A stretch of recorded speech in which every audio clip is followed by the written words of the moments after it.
बहुत समय पहले एक दुष्ट असुर था जिसका नाम महिषासुर था। वह आधा भैंस और आधा मानव रूप का था। वह अपने पिता रंभ असुर से कहा, पिताजी, अब मैं अमरता का वरदान चाहता हूँ। मैं ऐसा शक्तिशाली बनूं कि कोई देवता या मानव मुझे ना हरा सके।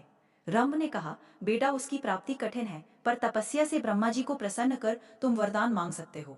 महिषासुर ने कठोर तपस्या की और ब्रह्मा जी को प्रसन्न कर कहा, हे ब्रह्मदेव, मुझे अमरता दो ताकि कोई मेरे समकक्ष ना हो।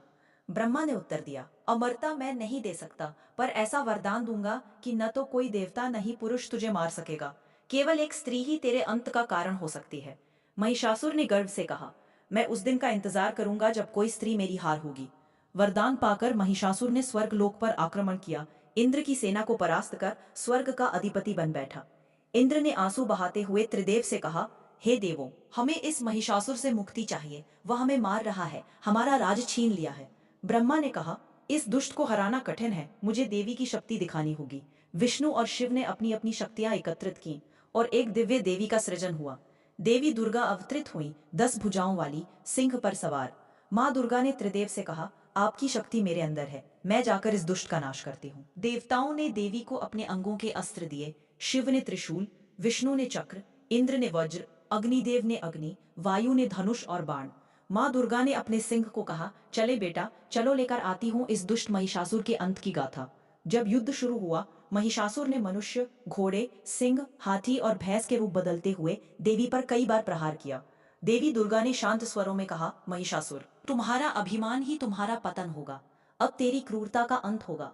महिषासुर ने दुष्ट स्वर में उत्तर दिया, मैं वह नहीं जो तुम सोचती हो। मैं अनंत रूपों से लड़ता रहूंगा। मुझे मारना तुमसे संभव नहीं। देवी ने अपनी तलवार से उसके घोड़ों को काट डाला, वज्र से उसके हथियार भंग किए।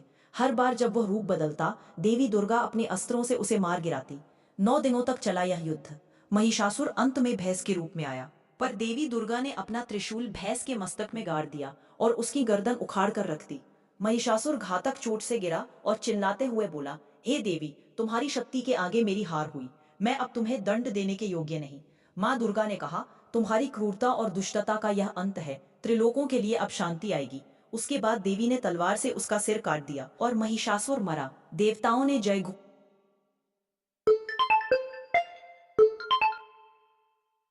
की कथा में गूढ़ ज्ञान छिपा है, जो मनुष्य के जीवन, चुनौती, अहंकार और उसकी वास्तविक शक्ति को समझने में न केवल प्रेरणा है, बल्कि सद्गुण, धर्म व कर्तव्य का स्मरण भी करवाती है। यह कथा साधारण दैवी लीला नहीं, अपितु सार्वकालिक जीवन शिक्षा भी है। यह कहानी आरंभ होती है महिषासुर की कठिन तपस्या से। वह ब्रह्मा जी से अमरता चाहता है। उनका आदेश है, अमरता संभव नहीं, लेकिन वह वरदान पा जाता है कि केवल स्त्री ही उसका वध करेगी। यह ब्रह्मा जी का संवाद बहुत अर्थपूर्ण है। सृष्टि का नियम है, हर शक्ति का कुछ न कुछ संहारक होता है। अहंकारी को उसका पतन स्वयं ही खींच कर लाता है।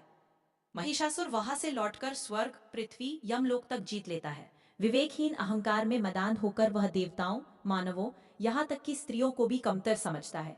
लेकिन यह अहंकार ही उसके पतन की ओर ले जाता है। देवताओं का विचार होता है कि जब त्रिदेव व सभी देवता असमर्थ हैं, मानव असमर्थ है, तब किसमें सामर्थ्य है। सब अपनी अपनी शक्ति का तेज त्यागते हैं और उन्हीं सामूहिक शक्तियों से देवी दुर्गा की उत्पत्ति होती है। यहाँ से एक सार्वकालिक जीवन संदेश मिलता है, जब भी विपत्ति आए, एकजुटता से सामना करो। सामूहिक शक्ति से ही असंभव कार्य संभव होते हैं। यही विचार इस प्रसंग का सार है। माँ दुर्गा के उद्भव के साथ प्रत्येक देवता अपने अस्त्र शस्त्र, गुण और तेज उन्हें समर्पित करता है। यहाँ जीवन का यह संकेत है कि जब तक तुम अपने भीतर छुपी सामर्थ्य को नहीं पहचानते, हर बाधा पहाड़ है, लेकिन जिस दिन आत्मशक्ति और सजप्पा से खड़े हो जाते हो, परिस्थिति बदल जाती है। युद्ध शुरू होता है। महिषासुर बार बार अपना रूप बदलता है, कभी भैंस, कभी हाथी, कभी सिंह। यह उसके चंचल मन और छल कपट का प्रतीक है।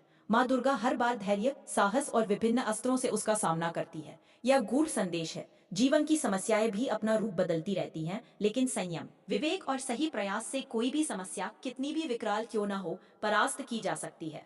अहम ज्ञान यह है कि महिषासुर स्त्री को कमतर समझता है, यही उसका विनाश है। प्रभु का विधान है कि जिसको तुम निर्बल समझते हो, वही तुम्हारी परीक्षा और पतन का केंद्र बनता है। कभी स्त्री शक्ति का उपहास न करो। वह आवश्यकता पड़ने पर सृष्टि के हर संकट का नाश कर सकती है। युद्ध की चरम सीमा पर माँ दुर्गा महिषासुर से कहती है, तेरा अंत निश्चित है। अहंकार और अधर्म की विजय कभी नहीं होती। सत्य के आगे माया की शक्ति थम जाती है। यही सनातन सत्य है। विजय के बाद देवी कहती है, हर क्षण सजग रहो, भीतर के राक्षस, अहंकार, अज्ञान, क्रोध, द्वेष को पहचानो और सही मार्ग चुनो। तभी जीवन में सत्य, प्रेम और सुख की स्थापना होगी।